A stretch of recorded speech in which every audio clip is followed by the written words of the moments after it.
Et c'est parti, on va pas monter la moto quand même. On laisse le truc au poteau, donc tiens, un film comme ça pour pas qu'on voit la moto. Filme-moi comme ça d'ici. Bonjour.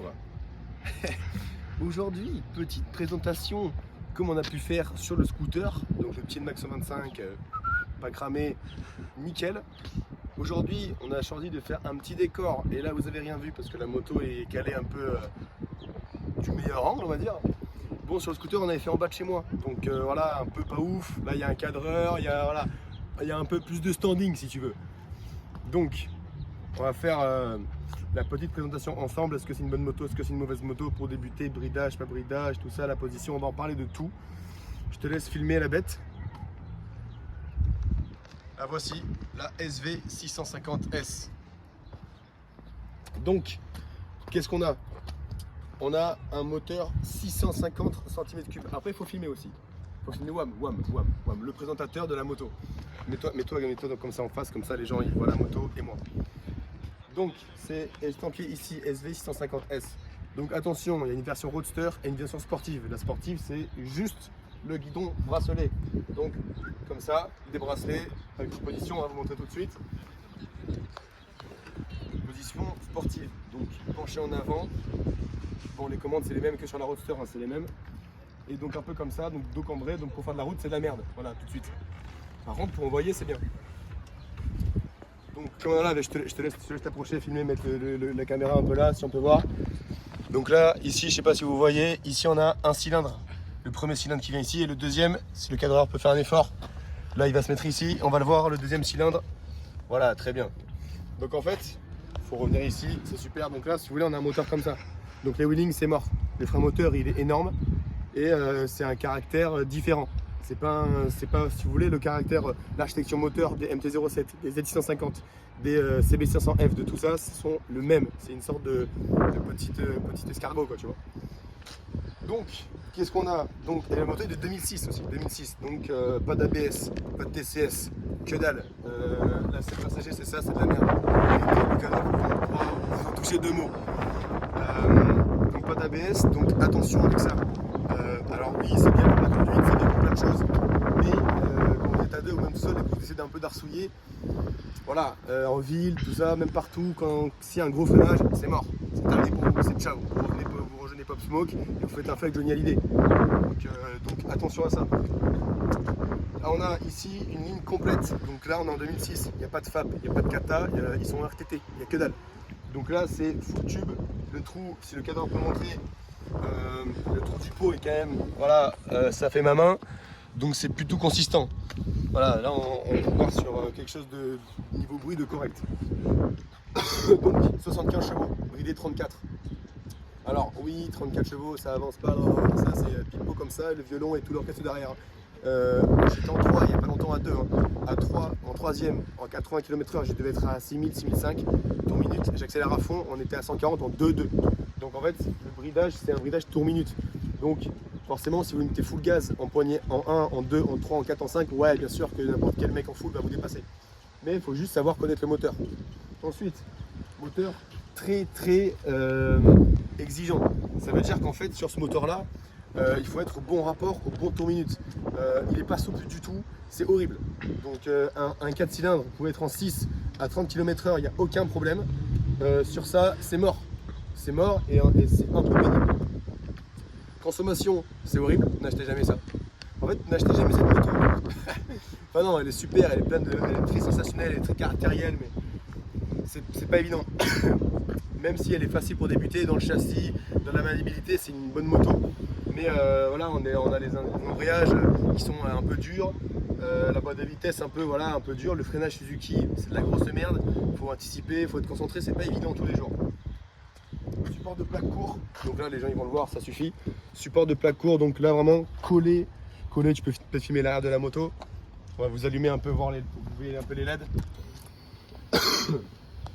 Tiens, recule-toi un peu. Voilà, parfait, baisse-toi un peu. Voilà, nickel. Donc là ça c'est l'arrière de la moto, voilà, un peu agressif, un peu coupé. Donc support de plaque collé à la moto, donc ça c'est parfait, c'est un côté un peu plus pointu, un peu plus de sport, voilà.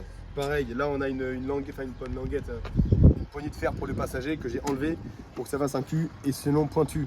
Que du cul chez nous, un max de boulard. Très très important que la moto n'a pas d'origine. Ceci, le carénage là, d'en bas tout ça, est une pièce à l'époque je crois d'une valeur entre 500 et 800 euros je crois. C'est de l'autre côté aussi les deux carénages. Donc c'est des carénages sport en fait parce que d'origine il n'y a pas ça. Ça en fait on voit le moteur apparent et si vous voulez c'est beaucoup moins beau. Là ça rend la moto bien plus sportive et un peu dans son jus tu vois. C'est vraiment, ça fait vraiment toute la différence. Donc moi je l'ai acheté comme ça. Tampon de protection au cas où ça tombe, très efficace.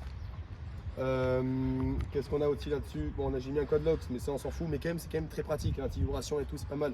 Sur ces moteurs-là, la vibration, c'est un niveau appareil en 2.2, donc très important. Si vous avez un moteur en V ou même un V4, prenez un code LOX anti-vibration, c'est important. Donc rétroviseur sur le carénage, donc facilement rétractable, c'est super, on voit très bien dans l'angle. J'ai un scooter, hein, j'avais fait une présentation sur la NMAX, les rétros ils sont sur le guidon, c'est de la merde, c'est hyper fatigant, 80% du rétro c'est l'épaule. Donc là c'est nickel. Bon là la moto est sale, hein. J'aurais pu vous la laver mais j'avais la flemme, ne jugez pas. Donc voilà. Donc là le titre ça va être SV650S, pire moto pour débuter. J'ai une toux là, je reviens d'Espagne, je suis fatigué, ok. Pire moto pour débuter. Parce que franchement, après avoir essayé pas mal de motos, avant d'acheter celle-là, évidemment on parle de tarot, hein, c'est uniquement parce que le prix est bas, je l'ai acheté 3005, le prix est bas que je l'ai acheté 40 000 km à l'achat, donc là elle doit avoir 42 000 je crois. Je la roule mais je l'ai acheté il y a 2 mois. Hein. Et donc voilà, donc consommation c'est nul, position c'est bien que pour attaquer, faire le trajet c'est chiant, les poignées c'est chiant. Donc le prix, voilà, 3500 €, on est sur une moto de 2006, 40 000 km. Voilà, c'est avantageux. Quand vous voulez coffrer un peu d'argent, vous faites ça, bon, le prix de la moto il est intéressant. On n'est pas sur un crédit à 10 000 € ou je sais pas quoi, les F900R, les C90 Duke, c'est des super bonnes motos, bien mieux que celle-là. Mais, et encore il y a débat, mais c'est des prix exorbitants. Je ne vous conseille pas d'acheter une moto neuve comme ça quand vous débutez le A2. Chacun ses moyens évidemment. Donc SV650S 134 chevaux de 2006, c'est pas une moto facile, c'est une moto si vous voulez, alors, en fait elle va vous apprendre plein de choses. La MT-07 c'est nickel, la CB500 c'est nickel, les Z6,5 c'est nickel, les C418, les F9R c'est nickel, mais c'est des motos vraiment récentes et en plus vraiment taillées pour le A2, donc facile quoi, facile. Qu'est-ce que je voulais dire, qu'est-ce qu'on a à dire d'autre? Pas grand chose, je crois qu'on a fait le tour. Si, est très important, on vient voir ça, ça c'est pas d'origine, c'est très important, je suis un fou moi. Regardez-moi ça, regardez-moi les clignotants. Je laisse le cadreur de faire un tour des clignotants, mettons en face de la moto pour qu'on voit les deux là. Les deux clignotants. Attention, je vous la mets droite pour que vous voyez mieux peut-être. Attention, hop les michto. Voilà, les clignotants de Batman frérot, sur des phares halogènes, c'est vraiment dégueulasse, on adore ça. Donc ça c'est pas cher, hein, c'est 35 €. Et c'est surtout beaucoup plus joli. Parce qu'avant, on a les gros clignotants comme ça sur le côté orange dégueulasse qui ressortent. C'est horrible. Ils sont gros comme ça, on dirait des ampoules. Et ça, le clignotant, il a un abat-jour. C'est horrible. Donc là, c'est discret, c'est nickel. On va faire écouter le bruit. Donc là, hein, on le redit en 2006, Euro 2, pas de kata, pas de FAP, la ligne elle est complète. Ça gueule, ça gueule. Mais c'est ça qui est bon, hein, quand tu tombes en rapport et c'est super. On va faire écouter ça tout de suite.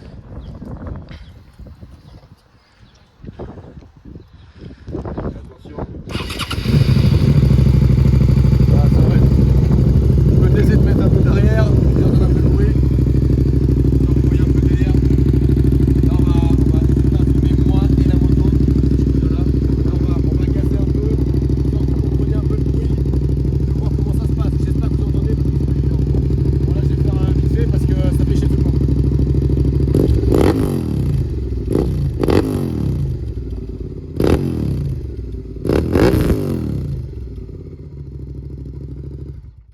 Voilà, autant de dire que quand on l'éteint on est content, tout le monde est content.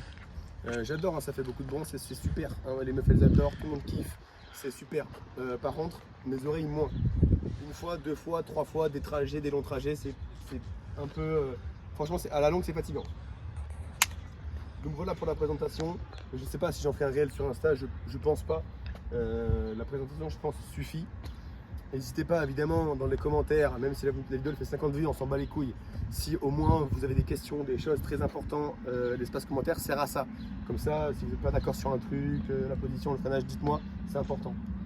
Sur ce, portez-vous bien et on n'oublie pas le décor magnifique. On est au bassin à flot à Bordeaux, c'est un des plus beaux endroits. On est sur un port, donc c'est magnifique. La couleur, les bateaux, le port, le vent, il y a tout qui va. Là c'est super. Sur un cadrage et sur ma toux sidérante. Sur ce, portez-vous bien et on se revoit sur la prochaine présentation de ma moto d'ici quelques mois on va dire. C'est ciao.